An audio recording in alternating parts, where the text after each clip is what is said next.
What's going on, everybody? I'm Brian from I Want Tesla, and today I've got a fun video for you. And I feel bad for this guy. My bad, buddy.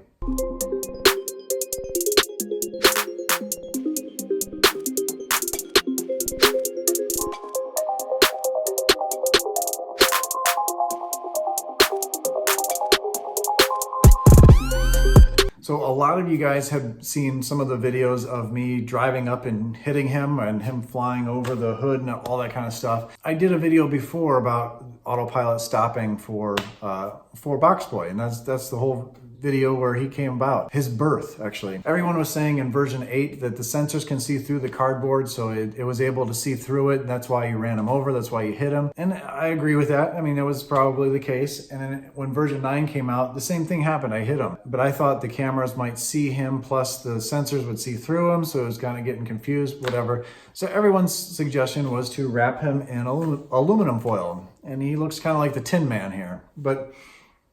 So I went out and got a big roll of aluminum foil and recycled aluminum foil. I just wrapped him up so the sensor would bounce back and they would actually see him. And we set up some tests. So I set him up on that same road we did the what if video earlier in the week on, where he went flying up over the hood. The first test was in autopilot. I had Box Boy standing there in the street, no moving. He was just standing still, obviously, because he can't walk. I mean, that's stupid. But I set up in autopilot, and I was going to set it up to go 18 miles an hour, see if I'd stop coming up to him. I set up a couple cameras. My dad helped me out and everything. So 18 miles an hour. We're in 18 miles an hour in autopilot. We're going to see if it slows down. It actually stopped. That was actually pretty cool. I did put my foot on the brake. I did actually put my foot on the brake, but it did stop. Plenty of time. Maybe we'll need to move him over a little bit.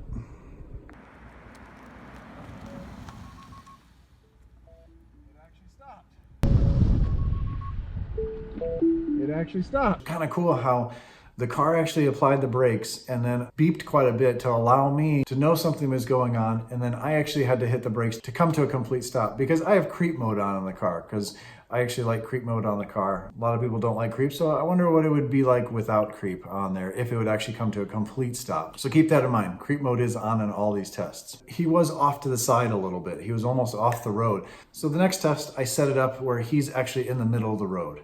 And we went a little faster. I think 21 miles an hour is how fast I went.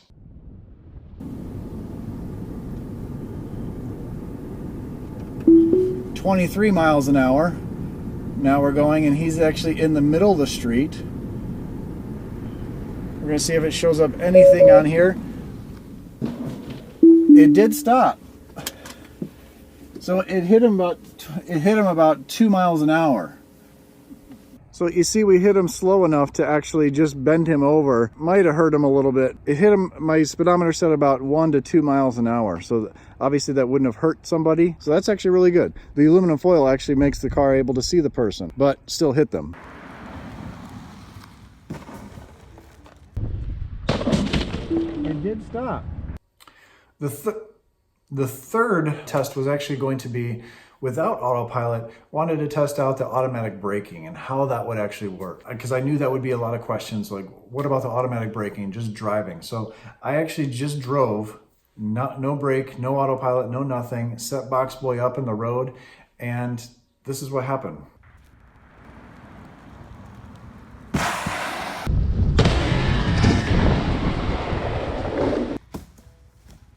Yeah, pretty violent. The automatic braking did nothing for it. I'm not even sure if it showed anything on the screen or not.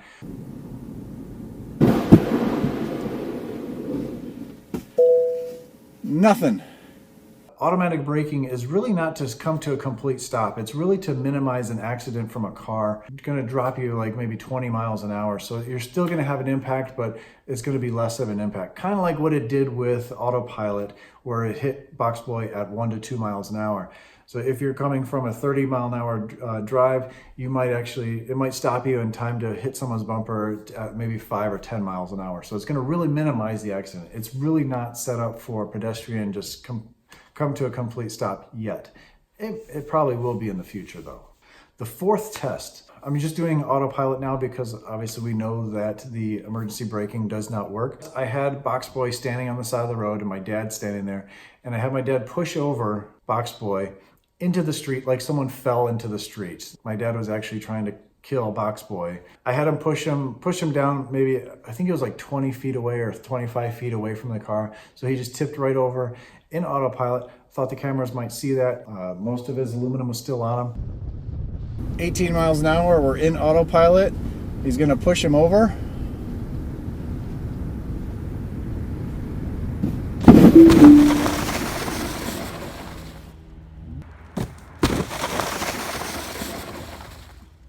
As you see, didn't turn out too well for him. I actually ran over his legs. His legs are pretty mangled up. I'm gonna have to get some new boxes for him for his legs. We'll get you a transplant, buddy. I think that was at 18 miles an hour. We just ran right through him and drug his torso down the street.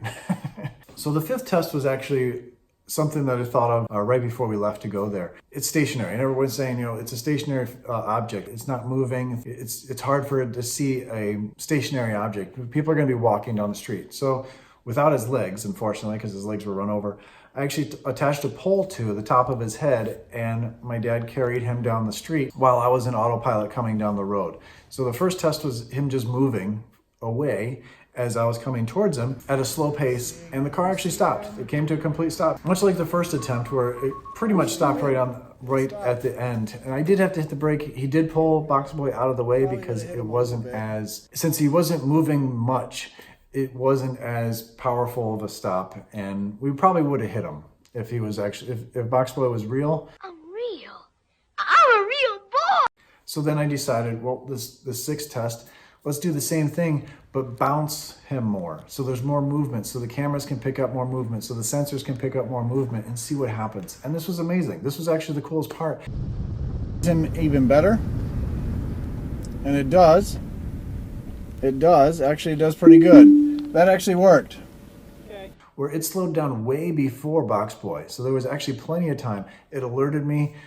It saw the movement. It saw everything that was going on. And that was a very cool part. So it obviously does take the aluminum to actually see Box Boy. I'm definitely not gonna do a real person. Please don't do that. Don't repeat these tests at home with your kids. At the end of the day, we were all able to come home. He is a little banged up.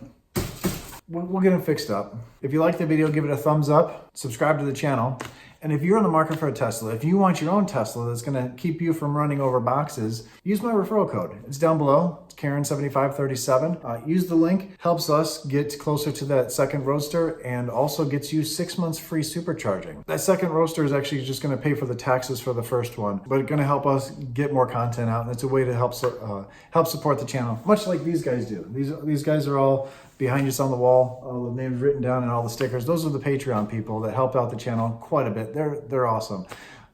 Thank you, Patreon people. You know who you are. Well, actually, everyone knows who you are. They can read your names. And you can be a Patreon too. The stickers are the $20 patrons a month. And you can put your business name up there, whatever you'd like. I want to thank you for watching. Stay awesome, stay positive, and watch out for boxes on the road. You never know. They could be part of someone's family.